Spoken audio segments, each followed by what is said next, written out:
강한 건 부러지고 유연한 건 살아남는다. 미국 교수의 그 말에 하버드 강의실이 숨을 죽였습니다. 미국의 강도, 중국의 통제, 일본의 전통이 균열날 때 그 나라는 흐름을 바꾸는 법을 택했습니다. 물리학이 아직 정의하지 못한 영역, 단단하면서도 부러지지 않는 금속을 만들어낸 나라. 그 나라는 아직도 선진국들을 따라하는 추격자일 뿐이다. 한 일본 언론인이 비웃었습니다. 그런데 말입니다. 불과 48시간 뒤 그 금속은 나토 방산 기준을 통과했습니다. 그리고 단 2년 후 그 나라는 AI, 방산, 배터리, 조선 4개 분야에서 모두 세계 탑3에 올랐죠. 더 놀라운 건 그 모든 산업의 철학이 단 한 문장으로 요약된다는 겁니다. 휘어져도 부러지지 않는다. 이제 세계가 되묻습니다. 그 유연함, 진짜 힘 아닙니까? 지금부터 그 놀라운 현장 속으로 들어가 보시죠. 미국에서 날아온 충격적인 이야기. 바로 시작합니다. 그리고 지금 어디에서 시청하고 계신지 댓글로 남겨주세요. 여러분의 이야기도 듣고 싶습니다. 그 전에 잠깐 1초 만에 누를 수 있는 좋아요 버튼을 꾹 눌러주시면 영상 제작에 큰 힘이 됩니다. 그럼 바로 사연 시작하겠습니다. 단단하면서도 유연하다. 이 두 단어는 물리학에서 양립할 수 없습니다. 강철은 단단하지만 부러지고 고무는 유연하지만 약하니까요. 그런데 한국 연구진이 이걸 해냈습니다. 섭씨 1000도 열을 견디면서도 12배 늘어나는 소재 말입니다. 미국은 40년간 강도만 높였으며 중국은 복잡한 기계 장치를 달았지만 결국 둘 다 실패했습니다. 안녕하세요. 제 이름은 리처드 크러쉬라고 합니다. 처음엔 믿지 않았습니다. 하지만 제 친구 마이클이 폴란드 방산 전시회에서 이걸 봤다고 했을 때 모든 데이터를 뒤지기 시작했으니까요. 오늘 하버드 케네디 스쿨 강의실에는 평소보다 많은 학생이 몰렸습니다. 중국에서 온 왕웨이, 일본에서 온 다나카, 그리고 미국 학생들까지 모두 앞쪽 좌석을 차지하며 기대에 찬 표정을 짓고 있었어요. 강의 주제는 간단했습니다.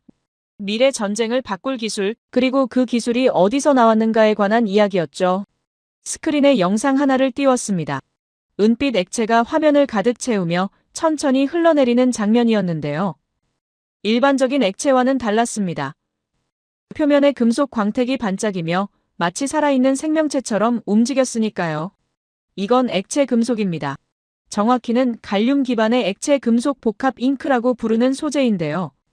갈륨이라는 금속은 상온에서 녹아 액체 상태를 유지하면서도 전기를 통하는 특성을 가진 물질입니다. 쉽게 말해 물처럼 흐르면서도 금속의 성질을 그대로 간직한 신기한 재료라고 보시면 됩니다. 강의실이 조용해졌습니다. 학생들은 스크린에 집중하며 이 낯선 물질이 무엇을 의미하는지 궁금해하는 눈빛이었어요. 다음 장면에서 이 액체 금속은 얇은 막처럼 펴발라졌으며 그 위에 손가락으로 눌렀을 때 쭉 늘어나는 모습이 보였습니다. 한 번, 두 번, 세 번, 12배까지 늘어났지만 끊어지지 않았어요. 마치 껌처럼 말입니다. 여러분, 이게 왜 중요한지 아십니까? 기존 스텔스 기술의 가장 큰 적은 바로 균열입니다. 전투기는 비행 중 끊임없이 움직입니다. 음속을 돌파할 때 충격파가 동체를 때리며 급기동할 때 중력 가속도가 날개를 휘게 만들고 엔진 진동은 기체 전체를 떨리게 하죠. 이런 상황에서 딱딱한 스텔스 코팅은 버틸 수 없습니다. 필연적으로 갈라지며 그 작은 균열 하나만으로도 레이더 반사 면적은 급격히 증가하니까요. 쉽게 말해 보이지 않던 전투기가 갑자기 적의 레이더에 포착된다는 뜻입니다. 미국은 이 문제를 알고 있었습니다. F-22 랩터를 개발하며 40년 넘게 고민했던 핵심 과제였으니까요. 해결 방법은 간단했습니다. 소재를 더 단단하게 만드는 것.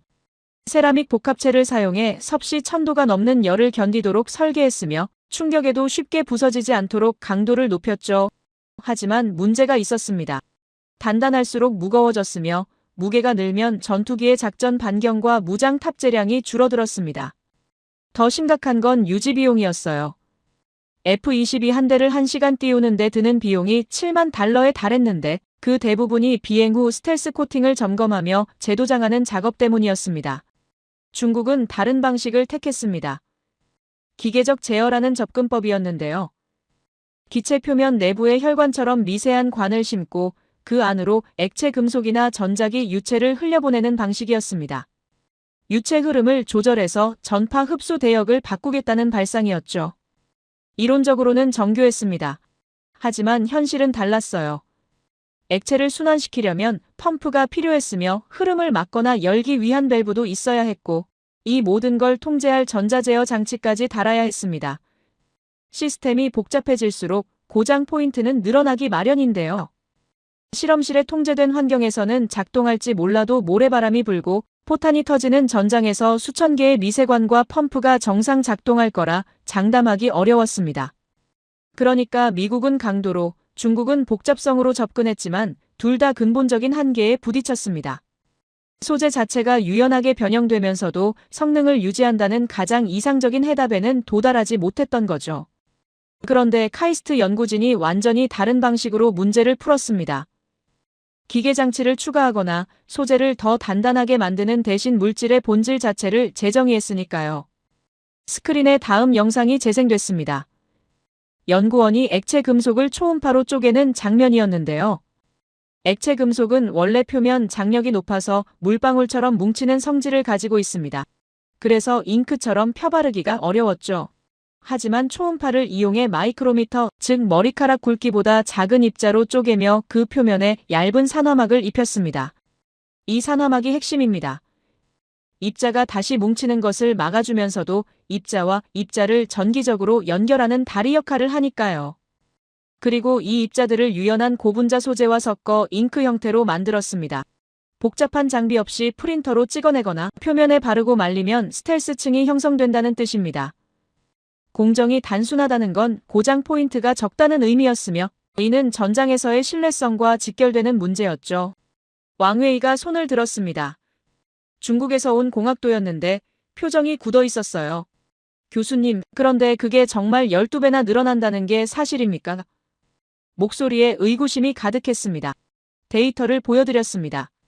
카이스트 연구진이 발표한 논문에 따르면 이 소재는 원래 길이의 최대 12배까지 늘어나며 기존 전도성 소재들이 10에서 20%만 늘어나도 내부 회로가 끊어지는 것과 대조적이라고 나와 있었습니다. 왕웨이는 말을 잃었어요. 영상은 계속됐습니다. 이번엔 소재를 잡아당기는 장면이었는데요. 한 번, 두 번, 세 번, 점점 더 길게 늘어났지만 끊어지지 않았습니다. 그리고 놓는 순간 원래 형태로 되돌아왔어요. 액체 금속 입자들이 유동적으로 위치를 바꾸면서도 산화막을 통해 전기적 연결을 유지했기 때문입니다. 즉, 기체가 진동하거나 날개가 휘어져도 스텔스 성능이 유지된다는 의미였죠. 다나카가 앞으로 몸을 기울이며 물었습니다. 그럼 열은 어떻게 견딥니까? 전투기, 엔진 배기구 온도는 섭씨 1000도가 넘는데요. 좋은 질문이라고 답했습니다. 실험 데이터에 따르면 이 소재는 섭씨 1000도 환경에서도 물성 변화 없이 작동한다고 나와 있습니다. 갈륨 기반 액체 금속은 녹는 점이 섭씨 30도 정도로 낮지만 산화막과 고분자 복합체가 고온에서도 구조를 유지하도록 설계됐으니까요. 다나카는 고개를 끄덕였지만 여전히 믿기 힘들다는 표정이었습니다. 강의실 뒤쪽에서 미국 학생 한 명이 손을 들었습니다. 교수님, 그런데 이게 실제로 전투기에 적용 가능한 겁니까? 아니면 그냥 실험실 수준인 건가요? 현실적인 질문이었습니다. 현재 기술 성숙도 단계상으로는 연구실 수준의 검증을 마친 상태라고 설명했습니다. 섭씨 50도가 넘는 사막이나 영하 40도의 고고도 환경에서 1년 이상 물성이 변하지 않는지, 대량 생산 시 균일한 품질을 유지할 수 있는지에 대한 양산 검증은 아직 남아있는 과제입니다. 연구실의 성공이 곧바로 전력화로 이어지지는 않으니까요. 하지만 중요한 건 방향입니다. 미국과 중국이 어떻게 더 단단하게 만들까? 어떤 기계를 달까를 고민하며 기존 프레임 안에서 경쟁할 때 한국 연구진은 고쳐야 한다는 전제 자체를 뒤집었습니다. 물질 상태를 정의하는 고정관념을 깬 거죠. 이것은 단순한 기술 추격이 아니라 새로운 게임의 규칙을 제시한 선도적 연구라 평가할 수 있습니다. 스크린을 껐습니다. 강의실이 다시 밝아지며 학생들의 얼굴이 보였는데요. 놀라움과 의구심이 섞인 표정들이었습니다. 여러분, 이제 질문 하나 드리겠습니다. 기존 스텔스는 왜 실패했을까요? 강의실이 조용해졌습니다. 다음 시간에는 그 이유를 하나하나 파헤쳐 보겠습니다. 그리고 왜 한국만이 이 문제를 풀 수 있었는지도 말입니다. 칠판 앞으로 걸어갔습니다. 분필을 들고 큰 글씨로 3개 단어를 적기 시작했어요. 미국, 중국, 한국 학생들이 노트를 펼치며 집중하는 소리가 들렸습니다. 오늘은 이 세 나라가 같은 문제 앞에서 어떻게 다르게 반응했는지 보여드리겠습니다. 그리고 왜 한국만이 성공했는지도 말입니다. 먼저 미국입니다. 칠판에 미국이라는 단어 아래 숫자 하나를 적었어요. 7만 달러, 이게 뭔지 아십니까? F-22 랩터 한 대를 1시간 비행시키는데 드는 유지비용입니다. 놀라운 숫자죠. 하지만 더 놀라운 건 그 돈의 대부분이 스텔스 코팅을 고치는 데 쓰인다는 사실입니다. 비행이 끝날 때마다 현미경으로 기체 표면을 검사하며 머리카락, 굵기만한 균열 하나라도 발견되면 그 부분을 깎아내고 다시 코팅을 입혀야 하니까요. 미국은 처음부터 강도에 집착했습니다. 2000도가 넘는 열을 견디고 음속 돌파 시 충격파도 버티는 소재를 만들겠다는 목표였죠. 세라믹 복합체라는 물질을 선택했는데요. 세라믹은 도자기 만들 때 쓰는 재료와 비슷한 성질을 가진 물질입니다. 열에 강하고 단단하지만 충격을 받으면 쉽게 깨지는 특성이 있죠. 그래서 여러 층을 겹겹이 쌓아 강도를 높이는 방식으로 접근했습니다. 결과는 어땠을까요? 성능은 뛰어났습니다. 레이더 반사 면적을 비행기만한 물체를 새만하게 줄이는 데 성공했으니까요. 하지만 대가가 있었습니다. 무게였어요. 코팅 한 겹 한 겹이 쌓일수록 기체는 무거워졌으며 무게가 늘면 연료 소비가 증가하고 작전 반경이 줄어들었습니다. 게다가 무장 탑재량도 감소했죠. 전투기로서의 본질적 성능을 희생하며 스텔스를 얻은 셈입니다. 더 심각한 문제는 따로 있었습니다. 균열이었어요. 아무리 단단하게 만들어도 비행 중 기체는 끊임없이 변형되니까요. 날개는 공기 저항으로 휘어지며 동체는 엔진 진동으로 떨리고 급기동할 때는 중력 가속도가 온몸을 짓눌렀습니다. 딱딱한 코팅은 이런 움직임을 따라가지 못했어요. 표면에 미세한 금이 가기 시작했고 그 작은 균열 하나만으로도 레이더 반사 면적은 급격히 증가했습니다. 미국 공군은 이걸 알고 있었습니다. 그래서 비행 후마다 정비를 했던 거죠. 한 대당 정비 인력이 평균 30명 넘게 투입됐으며 작업 시간은 비행 시간의 10배가 넘었습니다. 1시간 날면 10시간 고친다는 뜻입니다. 효율이 떨어질 수밖에 없었어요. 그래서 F-22는 총 187대만 생산되고 생산 라인이 닫혔습니다. 너무 비쌌기 때문입니다. 칠판에 중국이라는 단어 아래 다른 내용을 적기 시작했습니다. 마이크로 채널, 펌프, 밸브, 제어 장치, 중국은 미국과 다른 길을 택했습니다. 기계적 제어라는 방식이었는데요. 발상 자체는 기발했어요. 기체 표면 안쪽에 혈관처럼 아주 미세한 관을 심고 그 안으로 액체 금속이나 특수 유체를 흘려보내며 전파 흡수 성질을 조절하겠다는 계획이었습니다. 원리를 설명하자면 이렇습니다. 전파는 특정 주파수 대역을 가지고 있으며 스텔스 소재는 그 주파수를 흡수하도록 설계됩니다. 그런데 적이 다른 주파수의 레이더를 쓰면 탐지될 수 있죠. 중국은 유체 흐름을 바꿔서 흡수 대역을 실시간으로 조절하겠다는 아이디어를 냈습니다. 이론적으로는 완벽했어요. 상황에 따라 대응할 수 있는 능동형 스텔스였으니까요. 하지만 현실은 달랐습니다. 복잡성이 문제였어요. 액체를 순환시키려면 펌프가 필요했으며 흐름을 막거나 열기 위한 밸브도 있어야 했고 온도와 압력을 감지하는 센서, 이 모든 걸 통제할 컴퓨터까지 달아야 했습니다. 부품이 늘어날수록 고장 포인트도 늘어나기 마련인데요. 실험실에서는 작동할지 몰라도 전장은 다릅니다. 모래바람이 불고 먼지가 날리며 포탄 파편이 사방에서 날아오는 환경입니다. 그런 곳에서 머리카락보다 가는 관, 수천 개와 정밀한 펌프가 정상 작동할 거라 믿기 어려웠어요. 먼지 한 톨, 파편 하나에도 시스템 전체가 마비될 위험이 있었습니다. 게다가 무게 문제도 있었죠. 펌프와 밸브, 제어 장치를 다 합치면 상당한 중량이 추가됐으며 이는 미국과 같은 딜레마로 이어졌습니다. 중국은 J-20이라는 스텔스 전투기를 만들었지만 실전 배치는 계속 미뤄지고 있습니다. 기술적 문제가 완전히 해결되지 않았기 때문이죠. 복잡한 시스템은 신뢰성을 떨어뜨렸으며 전쟁터에서 신뢰할 수 없는 무기는 무용지물입니다. 칠판에 한국이라는 단어를 크게 적었습니다. 그 아래 간단한 문장 하나를 썼어요. 프린터로 찍어낸다. 강의실이 웅성거렸습니다. 학생들이 서로 눈빛을 주고받으며 의아해하는 표정이었죠. 네, 맞습니다. 한국은 복잡한 장비도 필요 없고 무거운 부품도 달지 않습니다. 그냥 잉크처럼 바르면 됩니다. 미국과 중국이 어떻게 더 단단하게 만들까? 어떤 기계를 달까를 고민할 때 한국 연구진은 질문 자체를 바꿨습니다. 왜 고체여야 하는가? 왜 딱딱해야 하는가? 이 근본적인 전제를 뒤집은 거죠. 소재가 유연하게 흐르면서도 성능을 유지할 수 있다면 균열도 생기지 않고 복잡한 기계도 필요 없지 않겠습니까? 카이스트 연구진이 개발한 액체 금속 복합 잉크는 바로 이 발상에서 나왔습니다. 갈륨이라는 금속을 액체 상태로 유지하며 초음파로 마이크로미터 크기의 입자로 쪼갠 뒤 그 표면에 산화막을 입혔어요. 산화막은 입자가 다시 뭉치지 않도록 막아주면서도 전기적 연결은 유지하는 역할을 합니다. 그리고 이 입자들을 유연한 고분자 물질과 섞어 잉크로 만들었죠. 이 잉크를 프린터로 찍어내거나 붓으로 바르고 말리면 스텔스층이 형성됩니다. 공정이 단순하다는 건 엄청난 장점입니다. 부품이 적다는 건 고장날 확률이 낮다는 뜻이며 유지보수도 쉽다는 의미니까요. F-22처럼 현미경으로 검사할 필요도 없고 J-20처럼 복잡한 시스템을 점검할 필요도 없습니다. 손상되면 그냥 다시 바르면 됩니다. 왕웨이가 다시 손을 들었습니다. 표정이 복잡했어요. 교수님, 그렇다면 성능은 어떻습니까? 미국이나 중국보다 뛰어난 겁니까? 성능 비교는 아직 어렵다고 답했습니다. 미국의 기술은 40년간 검증됐지만 한국 기술은 이제 막 연구실을 벗어난 단계니까요.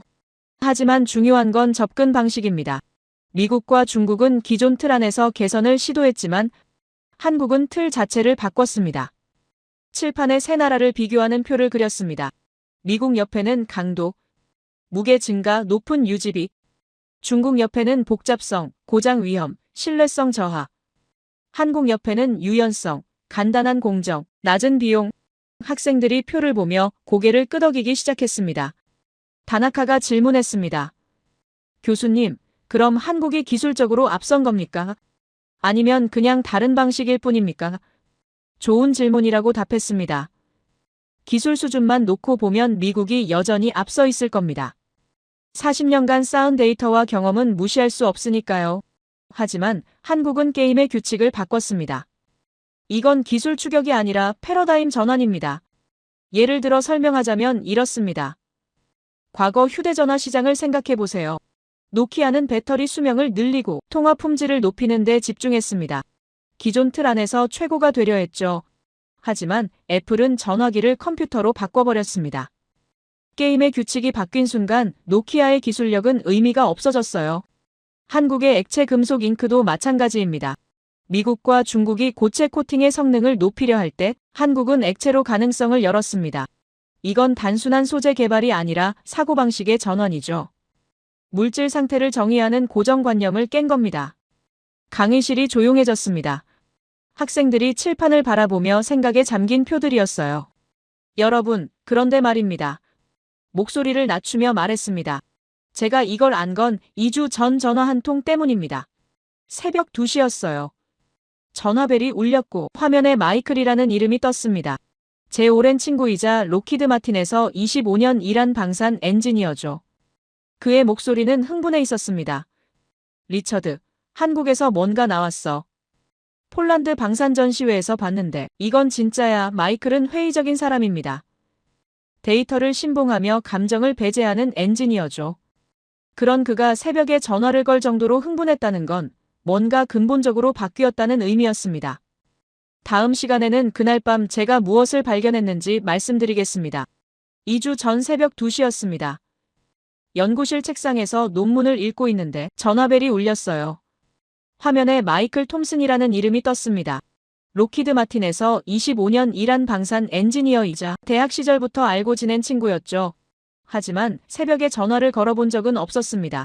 뭔가 심상치 않다는 느낌이 들었어요. 전화를 받는 순간 마이클의 목소리가 들렸습니다. 흥분해 있었어요. 리처드, 한국이 판을 뒤집었다는 말과 함께 폴란드 방산 전시회에서 믿기 힘든 광경을 목격했다는 이야기가 쏟아져 나왔습니다. 마이클은 회의적인 사람입니다.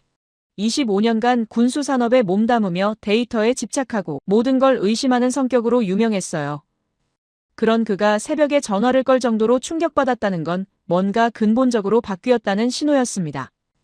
폴란드 키엘체라는 도시에서 2년마다 국제 방산 전시회가 열립니다. 세계 각국의 무기 제조사들이 모여 최신 장비를 선보이는 자리인데요. 올해는 특히 주목받는 부스가 있었다고 했습니다. 한국 부스였어요. 마이클은 원래 미국 부스를 둘러보러 갔다가 우연히 한국 쪽을 지나치게 됐는데 그곳에 사람들이 엄청나게 몰려 있었다고 했습니다. 무슨 일인가 싶어 가까이 갔더니 K9 자주포 시연이 진행되고 있었습니다. K9 자주포는 한국이 만든 자주포인데요. 자주포라는 건 스스로 움직일 수 있는 대포를 뜻합니다. 일반 대포는 트럭으로 끌고 다녀야 하지만 자주포는 바퀴나 궤도가 달려 있어서 혼자 이동할 수 있죠. K9은 그 중에서도 성능이 뛰어난 무기로 알려져 있었습니다. 마이클이 본 건 단순한 시연이 아니었습니다. 실제 계약 서명식이었어요. 폴란드 국방부 관계자들이 한국 측과 악수를 나누며 문서에 사인하는 장면이었죠. 계약 규모를 듣고 마이클은 귀를 의심했다고 했습니다. 672문, 총 계약 금액이 17조 원이었습니다. 단일 무기 수출 계약으로는 역대급 규모였어요. 폴란드는 북대서양조약기구 회원국입니다. 미국의 동맹국이며 전통적으로 미국제 무기를 사용해왔죠. 그런 나라가 한국 무기를 대량으로 도입한다는 건 이례적인 일이었습니다. 마이클은 처음엔 정치적 이유가 있을 거라 생각했다고 했어요. 하지만 현장에서 들은 이야기는 달랐습니다. 폴란드 장교 한 명이 기자들에게 설명하는 걸 들었는데 성능과 가격 모두에서 K9이 압도적이었다는 내용이었습니다. 사거리는 50km가 넘으며 분당 발사 속도는 6발에서 8발, 그리고 자동화 시스템 덕분에 조작 인원이 3명이면 충분하다고 했어요. 미국제 자주포는 같은 성능을 내려면 5명에서 7명이 필요했습니다. 더 놀라운 건 가격이었습니다. 미국제 펠라딘 자주포는 대당 600만 달러인데 K9은 400만 달러였어요.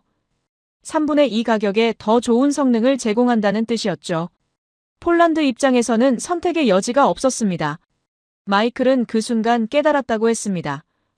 한국이 더 이상 기술을 따라가는 나라가 아니라 기준을 만드는 나라가 됐다는 걸 말입니다. 전화 속 마이클의 목소리는 떨리고 있었습니다. 리처드, 이건 K9만의 이야기가 아니야. 한국은 지금 전 세계에 무기를 팔고 있어. 그가 현장에서 확인한 바로는 한국의 방산 수출액이 2024년 기준 240억 달러를 넘어섰다고 했습니다. 세계 넷째 규모였어요. 불과 10년 전만 해도 한국은 10위권 밖이었는데 어느새 미국, 러시아, 프랑스 바로 다음이었습니다. 호주는 한국에 K2 전차를 도입했으며 노르웨이는 레드백 장갑차를 주문했고 이집트는 K9 자주포를 대량으로 구매했습니다. 심지어 폴란드는 자주포뿐만 아니라 전차와 전투기까지 한국에서 들여오기로 했다고 하더군요. 유럽 한복판에서 한국제 무기가 미국제를 밀어내고 있었던 겁니다. 마이클은 로키드 마틴에서 F-22 랩터 개발에 참여했던 사람입니다. 미국 방산 기술의 자부심을 누구보다 잘 아는 엔지니어였죠. 그런 그가 인정할 수밖에 없었던 건 한국이 미국과 다른 방식으로 문제를 풀고 있다는 사실이었습니다. 미국은 최고 성능을 추구하며 가격이 올라가는 걸 감수했지만 한국은 적정 성능의 합리적 가격을 맞춘다는 전략이었어요. 예를 들어 F-22 랩터는 세계 최강 전투기이지만 대당 가격이 2억 달러가 넘습니다. 너무 비싸서 미국조차 187대만 만들고 생산을 중단했죠. 반면 한국의 KF-21 전투기는 F-22보다 성능은 약간 떨어지지만 가격은 3분의 1 수준입니다. 대부분의 나라는 최고가 아니라 합리적인 선택을 원합니다. 한국은 그 지점을 정확히 공략했던 거예요. 전화를 끊고 나서 곰곰이 생각했습니다. 마이클의 말이 과장일 수도 있다는 생각이 들었어요. 하지만 그는 25년간 데이터만 믿고 살아온 사람입니다. 감정적으로 흥분할 사람이 아니었죠. 그렇다면 확인할 방법은 하나였습니다. 직접 데이터를 찾아보는 것. 책상 앞에 앉아 한국 방산 수출 통계를 검색하기 시작했습니다. 스웨덴 스톡홀름 국제평화연구소 자료가 가장 먼저 나왔는데요. 2023년 기준 한국의 무기 수출액은 전년 대비 150% 증가했다고 나와 있었습니다. 2배 반이 늘었다는 뜻입니다. 주요 수출 품목은 자주포, 전창, 전투기, 잠수함이었으며 수출 대상국은 폴란드, 호주, 노르웨이, 이집트, 사우디아라비아까지 다양했습니다. 더 놀라운 건 기술 수준이었습니다. 한국은 단순히 무기를 파는 게 아니라 기술 이전까지 제공하고 있었어요. 폴란드와의 계약에는 현지 생산 조항이 포함돼 있었으며 이는 한국이 자국 기술을 공유할 만큼 자신감이 있다는 의미였습니다. 미국은 핵심 기술을 절대 넘겨주지 않는데 한국은 달랐던 거죠. 자료를 파고들수록 패턴이 보이기 시작했습니다. 한국은 전쟁을 겪은 나라였습니다. 1950년 한국전쟁 이후 70년 넘게 휴전 상태를 유지하며 실전 경험을 축적해왔어요. 북한이라는 위협 때문에 방위 산업에 막대한 투자를 해야 했고 그 과정에서 기술이 발전했던 겁니다. 위기가 오히려 기회가 된 셈이었죠. 게다가 한국은 징병제 국가입니다. 젊은 남성 대부분이 군 복무를 하며 이들이 실제로 무기를 사용해 봅니다. 사용자 피드백이 즉각 반영되는 구조였어요. 미국은 모병제라 군인 수가 적고 피드백 경로도 복잡하지만 한국은 수십만 명이 매년 무기를 다루며 개선점을 제안했습니다. 이게 기술 발전 속도를 높이는 요인이었죠. 새벽 4시가 넘어가고 있었습니다. 논문과 보고서를 수십 개 읽었지만 잠이 오지 않았어요. 마이클이 옳았습니다. 한국은 정말로 판을 뒤집고 있었으며 이건 방산만의 이야기가 아니라는 생각이 들었습니다. 액체 금속 잉크처럼 스텔스 기술에서도 무기 수출처럼 방산 분야에서도 한국은 기존 강대국들과 다른 방식으로 접근하고 있었으니까요. 책상 서랍에서 공책을 꺼냈습니다. 한국이라는 제목을 크게 쓰고 아래 질문 하나를 적었어요. 왜 한국인가? 이 질문에 답하려면 더 깊이 파고들어야 했습니다. 단순히 기술이나 경제 지표만 봐서는 안 됐어요. 역사와 문화, 그리고 사람들의 사고방식까지 이해해야 했습니다. 그래서 다음 날부터 본격적으로 한국 데이터를 뒤지기 시작했습니다. 그리고 발견한 건 기술이 아니라 패턴이었습니다. 스크린에 그래프 하나를 띄웠습니다. 세로축은 시장 점유율이었고 가로축에는 산업 분야가 나열돼 있었어요. 메모리 반도체, 전기차 배터리, 조선업, 자동차 순서였습니다. 학생들이 화면을 주시하며 숫자를 확인하기 시작했죠.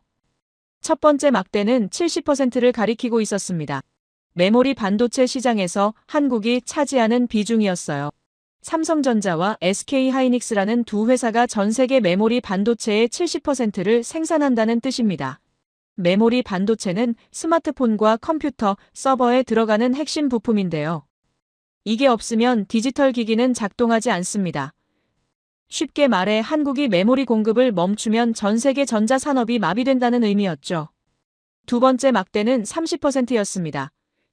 전기차 배터리 시장 점유율이었어요.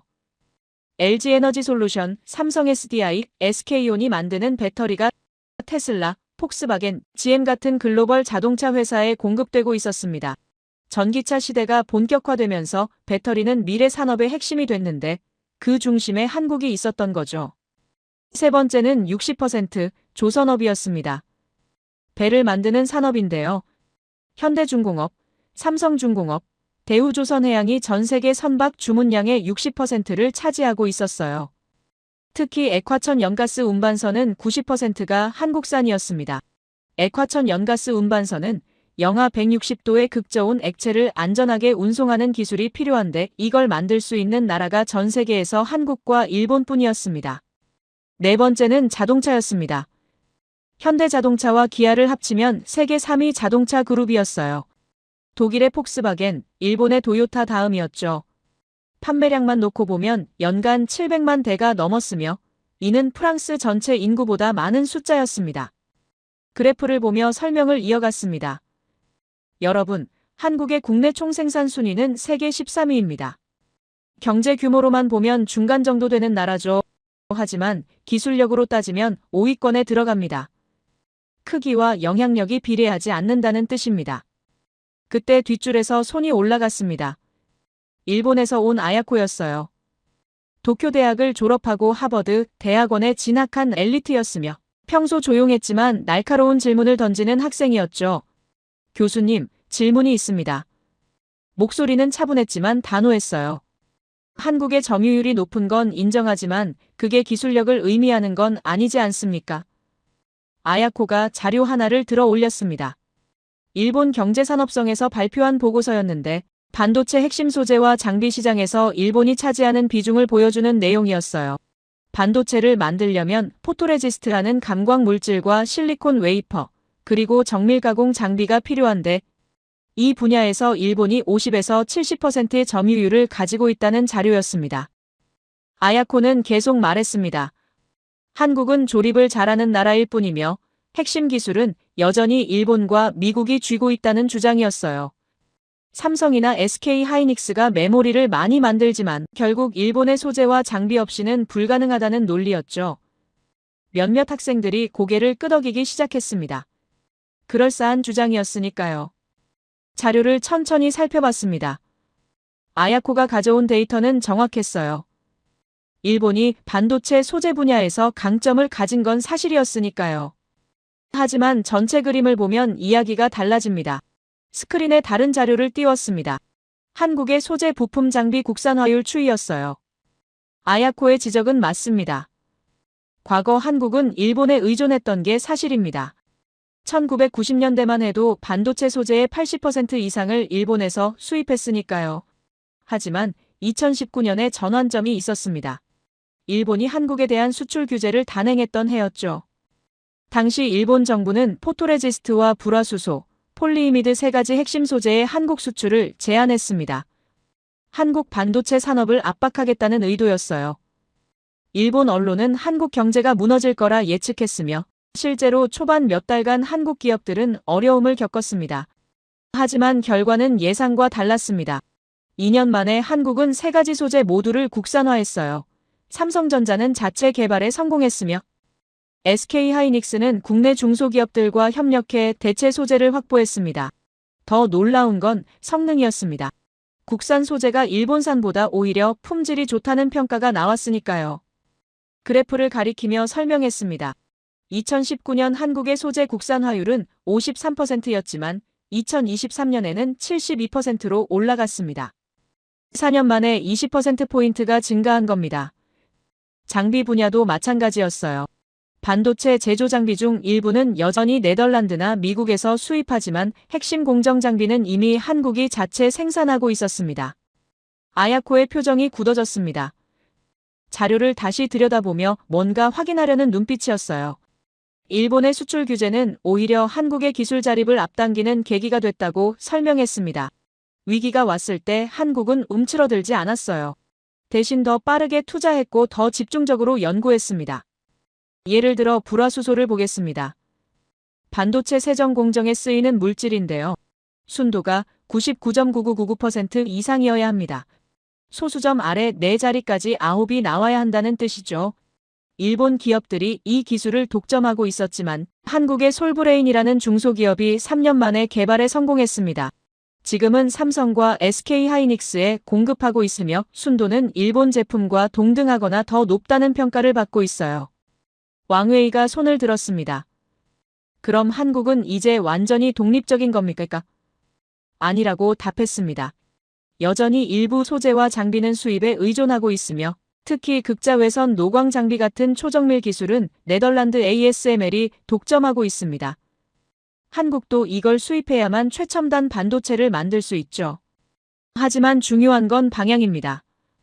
한국은 의존도를 줄이는 방향으로 꾸준히 움직이고 있으며 위기가 올 때마다 그 속도가 빨라졌습니다. 일본의 수출 규제가 그랬고 미국과 중국의 기술 패권 경쟁도 마찬가지였어요. 한국은 양쪽 모두에 의존하지 않으려 자체 기술을 개발하는 데 집중했습니다. 아야코가 다시 질문했습니다. 하지만 교수님, 일본은 100년 넘게 쌓아온 소재 기술이 있습니다. 한국이 몇 년 만에 따라잡는다는 게 가능한 겁니까? 목소리에 의구심이 묻어났어요. 좋은 질문이라고 답했습니다. 사실 일본의 기술 축적은 무시할 수 없습니다. 하지만 한국에는 다른 강점이 있습니다. 속도입니다. 일본 기업들은 안정성을 중시하며 천천히 검증하는 문화를 가지고 있어요. 반면 한국은 빠르게 시도하고 실패하며 개선하는 방식을 택합니다. 반도체 산업은 기술 수명이 짧습니다. 3년 전 최신 기술이 지금은 구식이 되는 세계죠. 이런 환경에서는 100년 경험보다 3년 속도가 더 중요할 수 있습니다. 게다가 한국은 수직 계열화가 잘 돼 있습니다. 삼성전자는 반도체를 만들면서 동시에 스마트폰과 텔레비전도 생산해요. 자체 제품에 자체 반도체를 넣으며 즉각 피드백을 받습니다. 일본 소재 회사는 고객이 따로 있지만 한국은 소재 개발사와 사용처가 긴밀하게 협력하니까 개발 속도가 빠를 수밖에 없죠. 아야코는 더 이상 질문하지 않았습니다. 표정이 불편해 보였어요. 자신이 가져온 자료가 틀린 건 아니었지만 전체 맥락에서 보면 한국의 성장세를 막을 수 없다는 걸 깨달은 것 같았습니다. 스크린에 마지막 그래프를 띄웠습니다. 한국의 국내 총생산 대비 연구개발 투자 비중이었는데요. 4.8%였습니다. 경제협력개발기구 국가 중 2위였으며 1위는 이스라엘이었죠. 한국은 국가 경제 규모 대비 가장 많은 돈을 연구개발에 쏟아붓는 나라 중 하나였습니다. 여러분, 작은 나라가 세계의 심장을 쥐고 있다는 표현이 과장처럼 들릴 수 있습니다. 하지만 숫자는 거짓말하지 않습니다. 한국의 메모리 반도체 공급이 멈추면 스마트폰 생산이 중단되고 배터리 공급이 끊기면 전기차 산업이 마비되며 액화천 연가스 운반선이 없으면 유럽의 난방이 멈춥니다. 이게 현실입니다. 강의실이 조용해졌습니다. 학생들이 그래프를 바라보며 생각에 잠긴 표정들이었어요. 하지만 진짜 질문은 따로 있습니다. 왜냐는 겁니다. 왜 한국인가? 왜 이 작은 나라가 이렇게 중요한 위치를 차지하게 됐는가? 칠판 앞으로 다시 걸어갔습니다. 분필을 집어들고 가로로 긴 선 하나를 그었어요. 연표였습니다. 맨 왼쪽에 1910년이라고 쓰고 오른쪽 끝에 2024년을 적었죠. 학생들이 노트를 펼치며 집중하기 시작했는데 평소보다 자세가 앞으로 기울어진 게 느껴졌습니다. 여러분, 지난 이틀 밤 한국 자료를 파헤치며 패턴 하나를 발견했습니다. 목소리를 낮추며 말했어요. 한국은 70년 동안 5번 멸망 직전까지 갔지만 5번 모두 오히려 더 강해졌습니다. 이건 우연이 아니라 공식입니다. 첫 번째 선을 그었습니다. 1910년부터 1945년까지 굵은 검은색 선이었어요. 일제강점기라고 적었습니다. 36년간 나라를 완전히 잃은 시기였죠. 나라가 사라진다는 건 단순히 정부가 없어지는 게 아닙니다. 언어를 빼앗기고 이름을 바꿔야 하며 역사를 지울 수 없게 된다는 뜻입니다. 일본은 창씨 개명이라는 정책을 강요했는데요. 한국인의 이름을 일본식으로 바꾸도록 한 제도였습니다. 김철수는 가네다 데스오가 돼야 했고 이영희는 야마다 에이코가 돼야 했어요. 한글 사용은 금지됐으며 학교에서 한국어로 말하다 걸리면 체벌을 받았습니다. 거리에서 한국 노래를 부르면 경찰에 끌려갔죠. 상상할 수 있습니까? 자신의 언어를 쓸 수 없다는 게 어떤 기분인지 말입니다. 앞줄에 앉은 프랑스 학생이 고개를 저으며 믿기 힘들다는 표정을 지었어요. 그런데 한국인들은 지하에서 한글을 가르쳤습니다. 밤에 몰래 모여 아이들에게 글을 가르쳤으며 집 지하실에 숨겨둔 책으로 역사를 전수했어요. 일본 경찰 눈을 피해 한글 신문을 돌려 읽었고 독립운동가들은 목숨을 걸고 한글 문서를 보관했습니다. 왜 그랬을까요? 언어를 잃으면 민족이 사라진다는 걸 알았기 때문입니다. 칠판에 숫자 하나를 적었어요. 80%, 1945년 해방 당시 한국의 문맹률이었습니다. 10명 중 8명이 글을 읽지 못했다는 뜻이죠. 하지만 30년 뒤인 1975년에는 완전히 뒤바뀌었습니다. 문맹률이 10% 아래로 떨어졌어요. 어떻게 가능했을까요? 교육에 대한 열망이 폭발했기 때문입니다. 부모들은 자식을 학교에 보내기 위해 논밭을 팔았으며 할아버지 할머니들도 밤에 글을 배우러 학교에 갔습니다. 한글을 빼앗겼던 기억이 오히려 배움에 대한 갈증을 키웠던 거죠. 이게 훗날 한국 경제 발전의 가장 큰 원동력이 됐습니다. 두 번째 선을 그었습니다. 1950년 한국전쟁이라고 적었어요.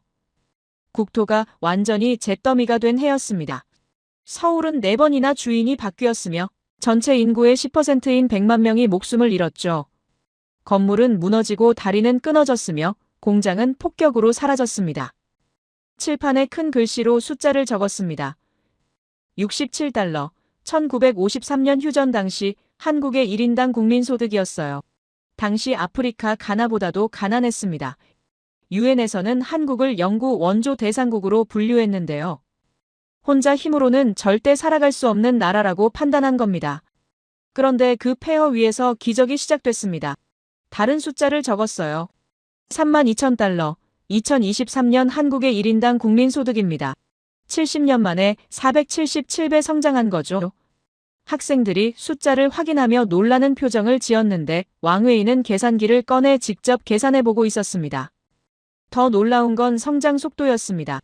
1960년대부터 1990년대까지 30년간 연평균 8% 성장을 기록했어요. 인류 역사상 유례없는 속도였죠. 경제학자들은 이걸 한강의 기적이라고 불렀는데 기적이라는 단어를 쓸 수밖에 없었던 이유는 설명이 안 됐기 때문입니다. 자원도 없고 기술도 없으며 자본도 없던 나라가 어떻게 이렇게 빨리 성장했는가? 경제학 이론으로는 불가능한 일이었습니다. 하지만 한국인들에게는 이유가 있었어요. 다시는 가난하게 살지 않겠다는 절박함이었습니다. 전쟁을 겪으며 배고픔이 어떤 건지 뼛속까지 경험했으니까요. 세 번째 선을 그었습니다. 1997년 국제통화기금 외환위기라고 적었어요. 국가가 사실상 파산한 해였습니다. 11월 21일 하루 동안 외환 보유고가 39억 달러까지 떨어졌는데 국가 운영비 일주일치밖에 남지 않은 상황이었죠. 대기업들이 줄줄이 무너졌습니다. 대우그룹, 한보그룹, 기아자동차가 연쇄 도산했으며 하루아침에 실업자가 거리에 넘쳐났어요. 중산층 가정이 순식간에 빈민으로 전락했고 아버지들은 퇴직금도 못 받고 회사에서 쫓겨났습니다. 가족을 부양하던 가장들이 공원 벤치에 앉아 하루 종일 신문만 보는 모습이 흔한 풍경이 됐죠. 그때 일어난 일이 정말 놀라웠습니다. 금모으기 운동이 자발적으로 시작됐어요. 결혼 반지를 빼서 나라에 바치는 할머니들, 돌반지까지 내놓는 아이들, 금리를 뽑아 기부하는 시민들이 줄을 섰습니다. 227톤의 금이 모였는데 당시 시가로 21억 달러에 해당하는 엄청난 규모였어요. 왕웨이가 손을 들었는데 표정이 복잡했습니다. 교수님, 그건 정부가 강요한 거 아닙니까? 목소리에 의심이 묻어났어요. 아니라고 답했습니다. 완전히 자발적이었으며 정부는 오히려 놀랐습니다. 이틀 만에 전국 은행 앞에 사람들이 몰려들었고 방송국에서는 생중계를 했죠. 부부가 함께 와서 결혼 반지를 내놓으며 눈물을 흘리는 장면도 있었습니다. 더 중요한 건 정신이었습니다. 온 국민이 하나가 됐어요. 나라가 망하면 안 된다는 마음이었죠. 이건 단순한 애국심이 아니었습니다. 전쟁과 가난을 겪으며 체득한 절박함이었어요. 다시는 그 시절로 돌아가지 않겠다는 다짐이었습니다. 그 결과는 어땠을까요? 2년 만에 국제통화기금 차입금을 전액 상환했습니다. 경제학자들이 10년은 걸릴 거라 예측했던 일을 2년 만에 해낸 거죠. 게다가 위기는 오히려 구조조정의 기회가 됐어요. 벤처와 정보기술 산업이 폭발적으로 성장하기 시작했습니다. 삼성전자는 메모리 반도체 세계 1위가 됐으며 LG전자는 가전 강국으로 도약했어요. 네이버, 카카오, NC소프트 같은 인터넷 기업들도 이 시기에 탄생했습니다. 위기가 혁신을 낳은 겁니다. 네 번째 선을 그었습니다. 2017년 사드 보복 사태라고 적었어요. 한국이 미군의 고고도 미사일 방어 체계를 배치하자 중국이 무자비한 경제 보복을 가한 사건이었습니다. 중국은 한류 콘텐츠를 완전히 차단했어요. 콘서트 취소, 드라마 방영 금지, 한국 음원 삭제까지 모든 게 하루아침에 사라졌습니다. 중국 관광객 600만 명이 완전히 끊겼으며 명동과 동대문 거리는 텅 비었죠. 롯데마트 99개 매장 중 77개가 영업 정지됐고 현대차 베이징 공장은 가동을 중단했습니다. 한국 기업들이 중국에서 하루 1,000억 원씩 손실을 봤어요. 전문가들은 모두 한국이 굴복할 거라고 예상했습니다. 중국은 한국 최대 교역국이었고 경제의 25%를 차지했으니까요. 하지만 한국은 어떻게 했을까요? 2년 만에 완전히 판을 뒤바꿨습니다. 동남아시아로 방향을 틀었어요. 베트남에서 한국 열풍이 일었으며 태국에서는 한국 드라마가 국민 드라마가 됐습니다. 인도에서는 삼성 스마트폰이 1위를 차지했고 중동에서는 현대차 판매량이 3배 늘었어요. 오히려 시장이 더 다양해진 겁니다. 가장 극적인 건 한류의 반격이었습니다. 중국이 차단한 사이 한국 문화가 전 세계로 번졌어요.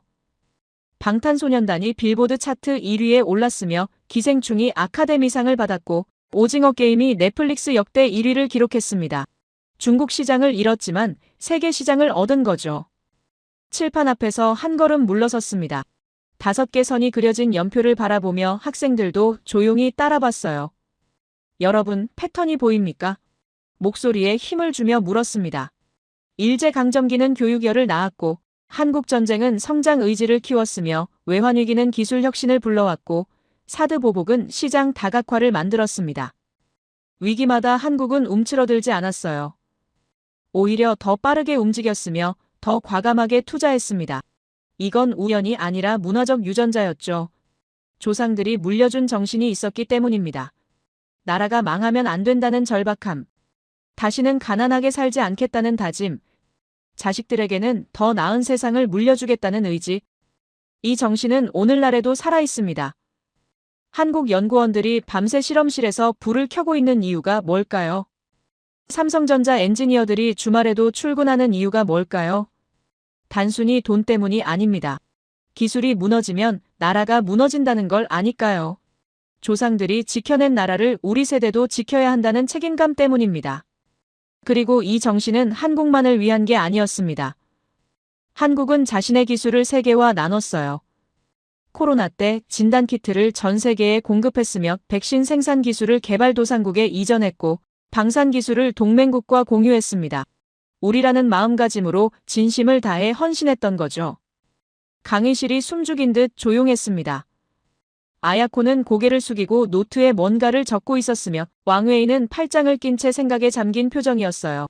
그리고 기술도 같은 방식이었습니다. 다음 시간에는 이 정신이 어떻게 기술로 이어졌는지 말씀드리겠습니다. 스크린의 첫 번째 장면을 다시 띄웠습니다. 액체 금속이 흘러내리며 12배 늘어나는 영상이었어요. 맨 처음 이 강의를 시작할 때 보여드렸던 바로 그 장면이었죠. 학생들이 고개를 들며 화면을 응시하기 시작했는데 이번엔 뭔가 다른 의미로 다가오는 것 같았습니다. 여러분, 이 소재를 다시 보겠습니다. 목소리를 낮추며 말했어요. 처음 봤을 때는 그냥 신기한 기술이라고 생각했을 겁니다. 하지만 지금은 어떤가요? 한국의 역사를 본 뒤에는 다르게 보이지 않습니까? 영상을 일시정지시켰습니다. 액체 금속이 최대로 늘어난 순간이었어요. 이 소재의 핵심은 유연함입니다. 휘어지지만 부러지지 않으며 늘어나지만 끊어지지 않고 변형되지만 성능을 잃지 않습니다. 그런데 이건 단순히 물리적 특성만이 아닙니다. 칠판으로 걸어가 큰 글씨로 두 단어를 나란히 적었습니다. 스텔스 소재, 한국 사회, 그 아래 같은 문장을 썼어요. 휘어지지만 부러지지 않는다. 앞줄에 앉은 학생들이 노트에 받아 적기 시작했으며 뒷줄에서는 웅성거리는 소리가 들렸습니다. 기술은 진공에서 탄생하지 않습니다. 문화가 기술을 만들고 역사가 사고방식을 형성하며 그 사고방식이 혁신으로 이어지죠. 한국의 액체 금속 잉크는 우연이 아니었습니다. 70년간 5번의 위기를 견디며 체득한 생존 방식이 기술로 구현된 거예요. 일제강점기 때 한국인들은 어떻게 살아남았습니까? 겉으로는 일본식 이름을 쓰며 순응하는 척했지만 속으로는 한글을 지키고 역사를 전수했습니다. 딱딱하게 저항하지 않았어요. 유연하게 적응하며 본질을 지켰습니다. 한국전쟁 때도 마찬가지였죠. 폐허가 됐지만 무너지지 않았으며 외환위기 때도 굴복하지 않고 방향을 바꿨습니다. 이게 바로 한국식 문제 해결 방식입니다. 정면 충돌이 아니라 유연한 대응이며 고집이 아니라 적응이고 완강함이 아니라 회복력이죠. 그리고 이 방식이 기술에도 그대로 적용됐습니다. 미국은 소재를 더 단단하게 만들려 했고 중국은 복잡한 기계를 달았지만 한국은 소재 자체를 유연하게 만들었어요. 스크린에 다른 자료를 띄웠습니다. 한국의 고령화 통계였는데요. 65세 이상 인구 비율이 20%를 넘어선 상태였습니다. 선진국 대부분이 겪고 있는 문제였죠. 일본은 30%에 육박하며 경제 성장률이 30년째 1%대에 머물러 있고 독일은 연금 부담 때문에 청년들이 반발하고 있으며 이탈리아는 저출산으로 국가 소멸 위기에 처했습니다. 하지만 한국은 달랐습니다. 다음 그래프를 보여줬어요. 65세 이상 고용률이 34.1%였습니다. 경제협력개발기구 평균 15.8%의 2배가 넘는 수치였죠. 고령자들이 단순히 일하는 게 아니라 당당하게 사회에 기여하고 있었습니다. 작년 여름 서울을 방문했을 때 목격한 장면이 떠올랐습니다. 호텔 근처 패스트푸드점에서 70대로 보이는 분이 환하게 웃으며 손님을 맞이하고 계셨어요. 미국이나 유럽에서는 상상하기 어려운 광경이었죠. 60대가 넘으면 서비스직에서 일한다는 건 경제적 어려움을 의미하니까요. 하지만 그분의 모습은 달랐습니다. 매우 당당하고 자신감 넘치는 태도였으며 마치 자신이 하는 일에 자부심을 갖고 있는 것처럼 보였어요. 서비스 정신도 놀라웠습니다. 외국인인 나에게 친절하게 대해주시며 메뉴를 설명해 주셨고 어떤 젊은 직원보다도 세심하고 전문적이었죠. 주변을 둘러보니 비슷한 연령대의 분들이 홀 청소와 테이블 정리를 담당하고 계셨습니다. 모두 조화롭게 일하고 있었어요. 그 순간 깨달았습니다. 한국은 고령화라는 위기를 완전히 다른 방식으로 접근하고 있다는 걸 말이죠. 다른 나라들은 고령화를 문제로만 봅니다. 생산 가능 인구가 줄고 연금 부담이 늘며 경제 성장이 둔화된다고 걱정하죠. 하지만 한국은 고령자를 사회 발전의 자원으로 활용했습니다. 정부는 고령자 재취업 지원센터를 전국에 설치했으며 기업들에게는 고령자 고용 시 세제 혜택을 제공했고 고령자 맞춤형 일자리를 새롭게 창출했어요. 더 중요한 건 인식의 전환이었습니다. 고령자들이 단순 노동만 하는 게 아니라 상담, 교육, 문화활동까지 다양한 분야에서 활약하고 있었어요. 특히 젊은 세대에게 기술과 경험을 전수하는 멘토 역할을 하고 있었습니다. 위기를 성장의 자원으로 바꾸는 힘, 그게 바로 한국의 방식이었죠. 스크린에 또 다른 자료를 띄웠습니다. 한국의 인공지능 교육 현황이었어요. 초등학교 3학년부터 코딩을 정규 과목으로 가르치고 있었으며 중학교에서는 정보 과목이 필수였고 고등학교에서는 인공지능 기초라는 과목이 신설됐습니다. 여러분, 전 세계가 인공지능을 두려워할 때 한국은 어떻게 했을까요? 목소리에 힘을 주며 물었어요. 8살 아이들에게 파이썬과 스크래치를 가르쳤습니다. 미국이나 유럽에서는 대학교에 가서야 배우는 프로그래밍을 한국 아이들은 초등학교부터 배우고 있었죠. 이건 단순한 교육 정책이 아닙니다. 사고방식의 차이예요. 다른 나라 아이들이 인공지능을 무서워할 때 한국 아이들은 인공지능을 친구처럼 여기며 자유자재로 활용하는 법을 배우고 있습니다. 인공지능에게 일자리를 빼앗기는 게 아니라 인공지능과 함께 일하는 새로운 직업을 만들어내고 있죠. 게다가 한국인들이 사용하는 한글은 인공지능 시대에 가장 적합한 언어였습니다. 영어를 보세요. 불규칙 철자법 때문에 인공지능이 학습하기 매우 어렵습니다. 투트루투라는 발음이 모두 다른 철자로 쓰이며 같은 발음인데 철자가 다른 경우가 수천 개나 되죠. 중국어는 더 복잡합니다. 한자라는 표의 문자 때문인데요. 하나의 한자가 여러 의미를 가지고 있어서 컴퓨터가 정확한 의미를 파악하기 어렵습니다. 일본어는 히라가나, 가타카나 한자, 세 가지 문자가 한 문장에 섞여 있어서 인공지능이 처리하기 까다로워요. 하지만 한글은 완전히 다릅니다. 자음과 모음의 조합이 과학적이고 체계적이어서 컴퓨터가 처리하기 쉬운 문자예요. 마치 세종대왕이 500년 뒤 인공지능 시대를 예견하고 만든 것 같았습니다. 표음 문자이기 때문에 보이는 대로 읽고 들리는 대로 쓰며 데이터 처리 속도는 다른 언어보다 3배에서 5배까지 빠릅니다. 앞으로 10년 이상 인공지능을 배우고 한글을 사용하는 세대가 사회에 나올 때 그들이 만들어낼 혁신은 상상을 초월할 겁니다. 8살부터 인공지능을 다루고 최적화된 언어를 쓰는 사람들이 어떤 기술을 만들어낼지 생각해 보세요.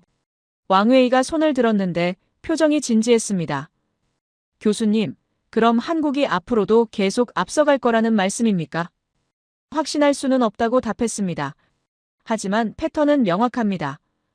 한국은 위기가 올 때마다 더 강해졌으며 세계가 두려워하는 변화를 오히려 기회로 만들어 왔어요. 그리고 이 모든 게 문화에서 나옵니다. 기술은 문화의 표현이니까요. 한국인들은 나라를 사랑하는 마음을 행동으로 보여줍니다.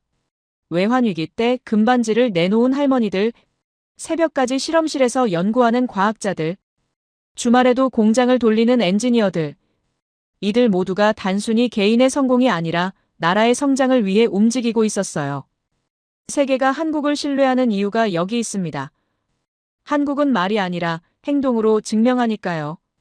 코로나 때 진단키트를 전 세계에 공급했으면 반도체 부족 사태 때 생산량을 늘려 글로벌 공급망을 안정시켰고, 우크라이나 전쟁 때는 폴란드에 무기를 신속하게 공급했습니다. 자국 이익만 챙기지 않았어요. 우리라는 마음가짐으로 세계와 함께 움직였죠. 문화는 국가력을 높이는 가장 큰 포인트입니다. 방탄소년단과 블랙핑크가 세계 무대에서 한국어로 노래하며 오징어 게임과 기생충이 한국 이야기를 전 세계에 알리고 김치와 비빔밥이 건강식으로 인정받고 있습니다. 이 모든 게 한국이라는 나라를 보여주는 창이 되고 있어요. 단단한 것은 부러지지만 유연한 것은 살아남습니다. 칠판에 이 문장을 크게 적었습니다. 한국의 스텔스 소재가 그랬고 한국 사회가 그랬으며 한국의 미래도 그럴 겁니다. 이론만 들으면 믿기 어려울 수 있습니다. 그래서 직접 가봤습니다. 다음 시간에는 서울에서 목격한 현장을 말씀드리겠습니다. 이론만으로는 충분하지 않았습니다. 아무리 데이터가 명확해도 직접 보지 않으면 확신할 수 없었어요. 그래서 작년 여름 한국의 한 대학교와 학술 교류 계획이 잡혔을 때 주저하지 않고 참여했습니다. 국제기술정책 세미나였는데 평소라면 동료 교수에게 맡겼을 일정이었지만 이번만큼은 직접 가야 했죠. 마이클의 전화 이후 석 달간 한국 자료를 파헤치며 쌓인 질문들의 답을 찾아야 했으니까요. 2024년 7월 15일 오후 5시 인천공항에 도착했습니다. 비행기 문이 열리고 탑승교를 지나 입국장으로 향하는 순간부터 뭔가 달랐어요. 공항 바닥은 거울처럼 반짝였으며 안내 표지판은 한글, 영어, 중국어, 일본어 4개 언어로 정확하게 표기돼 있었고 화장실 위치부터 환승 게이트까지 모든 동선이 직관적으로 설계돼 있었습니다. 일본의 나리타 공항, 영국의 히드로 공항, 미국의 존 F 케네디 공항을 수십 번 이용해봤지만 인천공항은 차원이 달랐습니다. 18년 연속 세계 최고 공항으로 선정된 이유가 숫자가 아니라 경험으로 느껴졌어요. 입국 심사대 앞에 줄이 길게 늘어서 있었지만 불과 15분 만에 통과했으며 수화물은 이미 컨베이어 벨트를 돌고 있었습니다. 하지만 진짜 놀라운 건 시설이 아니라 사람들이었습니다. 안내 데스크에서 일하는 직원의 표정이 피곤해 보이지 않았어요. 오후 5시면 교대 시간이 가까운데도 환하게 웃으며 길을 안내해 주셨고 청소하시는 분은 카트를 밀면서도 지나가는 사람들에게 눈인사를 건넸습니다. 이 사람들은 자신이 단순히 공항에서 일하는 게 아니라 한국의 첫인상을 만드는 사람이라는 걸 알고 있는 것 같았어요. 공항 밖으로 나와 택시를 탔습니다. 운전기사님이 목적지를 물으셨고 호텔 이름을 말씀드렸어요. 내비게이션을 켜시더니 예상 소요 시간을 알려주셨는데 45분이라고 했습니다. 정확히 43분 뒤 호텔 앞에 도착했어요. 오차가 2분밖에 안 났습니다. 호텔에 짐을 풀고 저녁을 먹으러 나갔습니다. 장시간 비행으로 피곤했던 터라 호텔 근처에서 간단히 해결하려고 패스트푸드점에 들어갔어요. 그곳에서 70대로 보이는 어르신이 환하게 웃으며 저를 맞아주셨습니다. 미국이나 유럽에서는 상상하기 어려운 광경이었죠. 그분은 매우 당당하고 자신감 넘치는 모습으로 일하고 계셨어요. 마치 자신이 하는 일에 자부심을 갖고 있는 것처럼 보였습니다. 외국인인 저에게 친절하게 메뉴를 설명해 주셨으며 추천까지 해주셨어요. 어떤 젊은 직원보다도 훨씬 세심하고 전문적이었습니다. 주변을 둘러보니 비슷한 연령대의 분들이 홀 청소와 테이블 정리를 담당하고 계셨습니다. 모두 조화롭게 일하고 있었으며 서로 눈빛만 교환해도 무엇을 해야 하는지 아는 것 같았어요. 그 순간 통계로만 봤던 34.1%라는 숫자가 실제로 어떤 의미인지 깨달았습니다. 다음 날 아침 일찍 일어나 지하철을 타봤습니다. 호텔에서 세미나 장소까지 이동하는 길이었는데 오전 8시 출근 시간대였어요. 역 플랫폼에는 사람들이 가득했지만 질서정연했습니다. 노란 선 안쪽에 줄을 서서 기다리고 있었으며 스마트폰을 보거나 이어폰을 끼고 있어도 전동차가 들어오는 소리에 고개를 들었어요. 전광판에 다음 열차 도착 시간이 표시됐는데 3분 후라고 나왔습니다. 정확히 3분 뒤 열차가 들어왔어요. 문이 열리고 사람들이 내리는 동안 타려는 사람들은 양옆으로 비켜 섰으면 내리는 사람이 다 내린 뒤에야 탑승하기 시작했습니다. 아무도 밀치지 않았어요. 열차 안에서 시계를 봤습니다. 다음 역까지 2분이 걸린다고 안내방송이 나왔는데 정확히 2분 뒤 도착했어요. 그 다음 역도 마찬가지였고 12개 역을 지나는 동안 단 한 번도 예정 시간에서 벗어나지 않았습니다. 이게 매일 아침 수백만 명이 이용하는 시스템이라는 게 믿기지 않았어요. 세미나가 끝난 저녁 삼성전자 수원 연구개발센터를 방문할 기회가 생겼습니다. 세미나에서 만난 한국 교수님이 주선해 주셨는데 밤 9시가 넘은 시간이었어요. 건물 외벽은 유리로 돼 있어서 안이 훤히 보였는데 수십 개 층에 불이 켜져 있었습니다. 안으로 들어가니 복도를 지나가는 사람들이 보였어요. 밤 10시가 다 돼가는데도 연구원들이 실험실을 오가고 있었으며 회의실에서는 토론하는 소리가 들렸습니다. 안내해 주신 분께 물었어요. 오늘 특별한 일정이 있는 건가요? 그분이 웃으며 답하셨습니다. 평소와 같다고 하시더군요. 반도체 개발은 글로벌 경쟁이라서 하루라도 늦으면 뒤처진다는 설명이었습니다. 중국과 대만, 미국 업체들이 24시간 돌아가는데 한국만 쉴 수 없다는 이야기였죠. 한 연구원과 짧게 대화를 나눴습니다. 30대 중반으로 보이는 남성이었는데 왜 이렇게 늦게까지 일하느냐고 물었어요. 그분이 잠시 생각하시더니 답하셨습니다. 우리 기술이 무너지면 나라 경제가 흔들린다는 말씀이었습니다. 반도체가 한국 수출의 20%를 차지하니까요. 단순히 월급을 받기 위해 일하는 게 아니었어요. 나라를 지킨다는 책임감으로 움직이고 있었습니다. 조상들이 전쟁 때 총을 들었다면 지금 세대는 기술로 나라를 지키고 있었던 거죠. 그 순간 이론이 아니라 현실로 확인했습니다. 한국의 힘은 시스템이 아니라 사람들의 마음에서 나온다는 걸 말입니다. 강의실로 돌아왔을 때 학생들의 눈빛이 달라져 있었습니다. 처음 강의를 시작할 때는 반신반의하는 표정이었지만 지금은 집중하고 있었어요. 칠판에 적힌 연표와 그래프, 숫자들이 단순한 데이터가 아니라 살아있는 이야기로 다가온 것 같았습니다. 시계를 봤습니다. 오후 5시였어요. 강의 시작한 게 오후 2시였으니 3시간이 흘렀습니다. 그동안 대한민국이라는 단어를 150번 넘게 언급했을 겁니다. 칠판 가득 적힌 한글 단어들, 숫자들, 그래프들이 이 나라의 70년 역사를 압축해서 보여주고 있었어요. 그때 아야코가 다시 손을 들었습니다. 표정이 불편해 보였어요. 오늘 하루 종일 조용히 듣고 있다가 마지막 순간 입을 연 거였죠. 교수님, 한 가지 짚고 넘어가야 할 게 있습니다. 목소리가 단호했습니다. 한국의 성장을 인정하지만 그게 온전히 한국만의 힘은 아니지 않습니까? 아야코가 다른 자료를 꺼냈어요. 일본 정부 보고서였는데 1960년대 한일 국교 정상화 이후 일본이 한국에 제공한 경제 협력 자금과 기술 이전 내역이 적혀 있었습니다. 일본이 없었다면 한국의 철강 산업도, 자동차 산업도, 전자산업도 시작하지 못했을 겁니다. 아야코의 주장이었어요. 포스코는 일본 제철 기술로 만들어졌고 현대차는 미쓰비시 기술을 배웠으며 삼성전자도 초기에는 일본 부품을 조립했다는 내용이었습니다. 몇몇 학생들이 고개를 끄덕였습니다. 일리 있는 지적처럼 들렸으니까요. 강의실이 조용해졌으며 모두 제 반응을 기다리고 있었습니다. 천천히 고개를 끄덕였습니다. 아야코의 지적은 부분적으로 맞습니다. 한국이 초기에 일본과 미국의 기술을 배운 건 사실이니까요. 하지만 그게 전부는 아닙니다. 목소리를 낮추며 말했어요.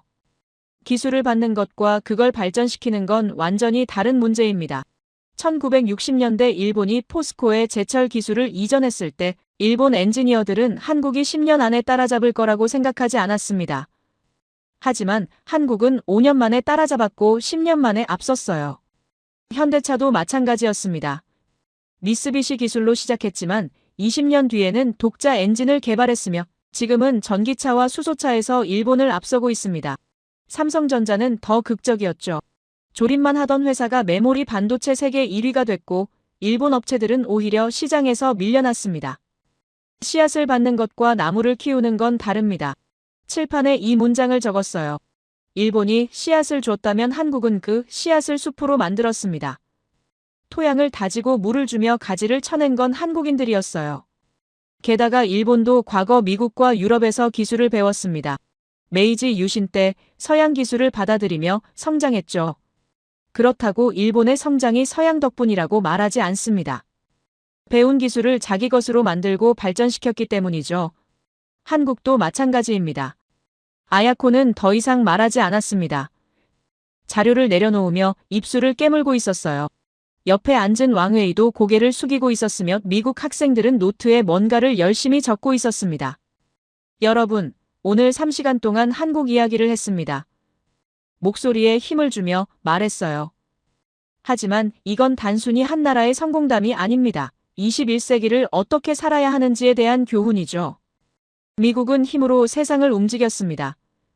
군사력과 경제력으로 질서를 만들었어요. 중국은 통제로 움직였습니다. 강력한 정부가 모든 걸 관리하며 성장했죠. 일본은 전통으로 움직였습니다. 장인 정신과 품질로 신뢰를 쌓았어요. 하지만 한국은 유연함으로 세상을 바꿨습니다. 칠판에 이 문장을 크게 적었습니다. 강한 것은 부러지지만 유연한 것은 살아남습니다. 액체 금속 잉크가 그랬고 한국 사회가 그랬으며 앞으로도 그럴 겁니다. 한국은 조용히 세상을 바꾸고 있습니다. 큰 소리로 외치지 않아요. 대신 변화를 직접 몸으로 보여줍니다. 코로나 때 진단키트로, 반도체 부족 사태 때 생산량 증대로, 우크라이나 전쟁 때 무기 공급으로 행동으로 증명했죠. 나라가 있어야 국민이 있습니다. 한국인들은 이걸 압니다. 조상들이 나라 없는 서름을 겪었으니까요. 그래서 개인의 성공보다 나라의 성장을 먼저 생각합니다. 새벽까지 연구하는 과학자들, 주말에도 공장을 돌리는 엔지니어들, 금반지를 내놓은 할머니들, 이 모든 사람들이 같은 마음이었어요. 결국 모두가 원하는 건 같이 성장입니다. 혼자 잘 살겠다는 게 아니라 함께 나아가겠다는 거죠. 한국이 기술을 이전하고 방산을 수출하며 개발도상국을 돕는 이유가 여기 있습니다. 자기만 잘 되면 된다고 생각하지 않아요. 힘을 과시하는 것보다 보이지 않는 게 더 강한 법입니다. 미국은 항공모함을 보여주며 힘을 과시하고 중국은 군사 퍼레이드로 무력을 자랑하며 러시아는 핵무기를 위협수단으로 씁니다. 하지만 한국은 다릅니다. 반도체 공급을 멈추지 않으며 배터리 생산을 계속하고 액화천 연가스 운반선을 만들며 조용히 세계 경제를 떠받치고 있어요. 이 보이지 않는 힘이 진짜 힘입니다. 멈추는 순간 전 세계가 흔들리니까요. 그리고 이 보이지 않는 힘을 만드는 건 국민입니다. 인천공항에서 웃으며 일하던 어르신, 지하철을 정시에 운행하는 기관사, 새벽까지 연구하는 과학자, 이 사람들이 한국을 떠받치고 있어요. 정부나 대기업이 아니라 5천만 국민 한 명 한 명이 주인공입니다. 그래서 한국은 굳이 선진국 반열에 올라가려 애쓰지 않아도 자연스럽게 그 위치에 서게 됩니다. 강대국들 사이에서 견제 대상이 되고 선망의 대상이 되는 건 한국이 원해서가 아니에요. 세계가 한국 없이는 돌아가지 않기 때문입니다. 왕웨이가 손을 들었습니다.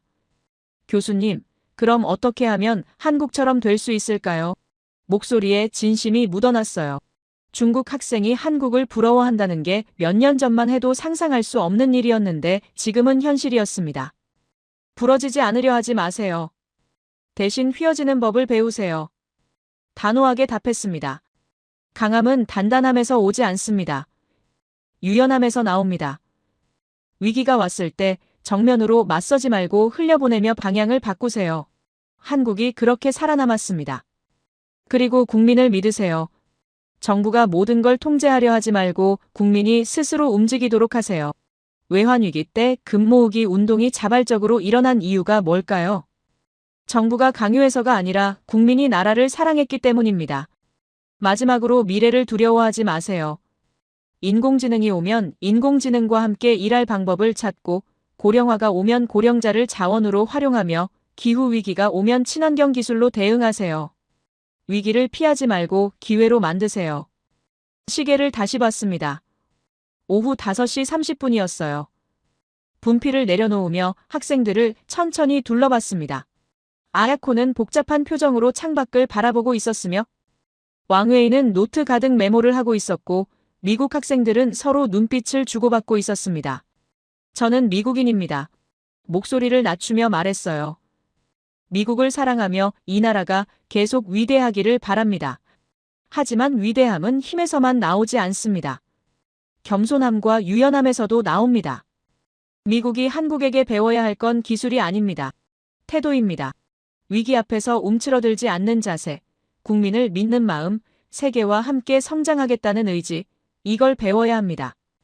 한국에게 바랍니다. 지금의 자세를 잃지 마세요.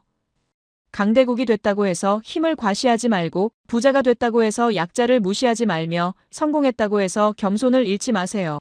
조용히 세상을 바꾸는 그 힘을 계속 지켜주세요. 그리고 세계를 향해 바랍니다. 한국을 주목하세요.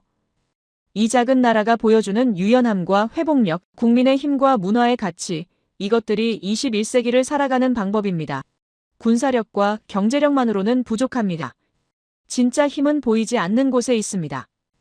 대한민국은 21세기의 새로운 문명입니다. 힘의 문명이 아니라 유연함의 문명이며, 통제의 사회가 아니라 신뢰의 사회이고, 과시의 나라가 아니라 실천의 나라입니다. 이 문명이 세계에 퍼져나가기를 바랍니다. 분필을 내려놓았습니다. 칠판 가득 적힌 글자들이 오늘 3시간의 여정을 보여주고 있었어요. 제 이야기를 끝까지 들어주셔서 감사합니다. 모두 안녕히 계세요. 오늘의 사연 어떻게 들으셨나요? 이야기를 따라가다 보면 마치 한 편의 영화처럼 느껴지죠. 위기를 만나면 무너질 수도 있었던 순간들. 하지만 누군가는 그걸 발판 삼아 더 단단해지고 유연해졌습니다.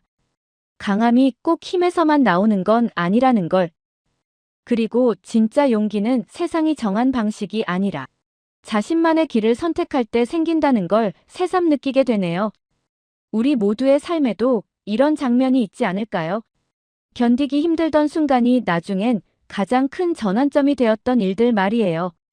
누구에게나 주저앉고 싶은 날이 있지만 그때 잠시라도 멈추지 않았다면 지금의 내가 존재하지 않았을지도 모르겠죠. 결국 세상은 부러지지 않으려 애쓰는 사람보다 유연하게 흔들리며 버티는 사람의 편을 들어주는 것 같습니다. 당신은 어떻게 생각하시나요? 진짜 강함이란 부러지지 않는 완벽함일까요? 아니면 흔들리면서도 다시 일어나는 유연함일까요? 여러분의 생각을 아래 댓글에 남겨주세요. 그리고 감동적인 사연을 주변 사람들과 공유하고 함께 이야기 나눠보세요. 마지막으로 1초밖에 걸리지 않는 구독과 좋아요, 알림 설정은 영상 제작에 큰 힘이 됩니다. 지금까지 감동을 담아 여러분께 진심을 전하는 감동담기였습니다. 오늘 하루도 행복한 하루 보내세요.